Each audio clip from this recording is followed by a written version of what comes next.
Is DaVinci Resolve better than Premiere Pro for color grading? That's actually the wrong question. The real question is, what different technical foundations were these two programs built on for color grading? Because once you understand that foundation, the answer to this question becomes pretty clear. DaVinci Resolve was built from day one on 32-bit floating-point processing. This isn't just an extra feature, it's part of the software's core architecture, meaning that in every node, every transform, and every stage of the pipeline, color data is calculated with full decimal precision. When you apply multiple nodes on top of each other, image data isn't simply lost or broken apart.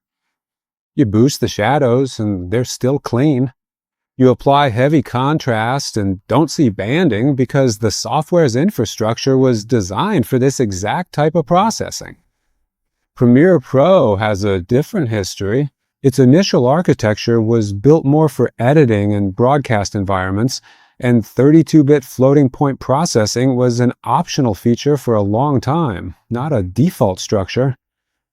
At the NAB Show 2026, Adobe introduced a new color mode that works natively with 32-bit for the first time, but it's still in beta and requires NVIDIA RTX cards for many features. The main difference is here. In Resolve, 32-bit floating point processing has been part of the software's DNA from the start. In Premiere Pro, this architecture is just now taking shape.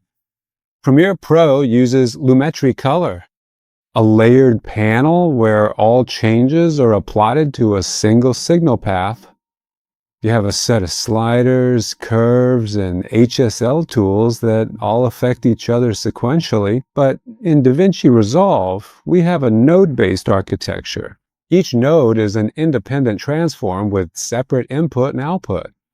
You can create one node for skin tones, one for the sky, and one for shot matching, and independently turn off, move, or redesign each one. This isn't just a difference in workflow preference, it's a difference in the software's engineering structure. In Lumetri, everything happens on a single signal path, but in Resolve, each node can be an independent signal path.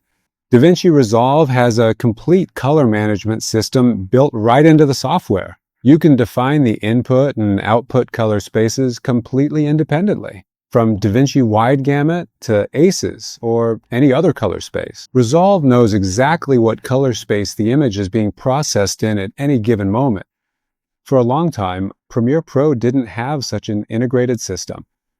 In the 2025 version, Adobe added a new color pipeline that supports ACES and Wide Gamut, which is a really significant advancement, but it still functions more like an extra layer on top of Lumetri, rather than a color management system designed from the ground up within the software's architecture. When you're working on a real project with footage from different cameras, this difference directly impacts the speed, accuracy, and stability of the workflow. Premiere Pro is an editing platform that also includes color tools and improves every year, but DaVinci Resolve was a specialized color platform from the start, with editing tools added later on. This isn't about judgment or bias, it's simply the way these two programs are structured. If color grading is the core of your work, the platform you use makes all the difference right from the start.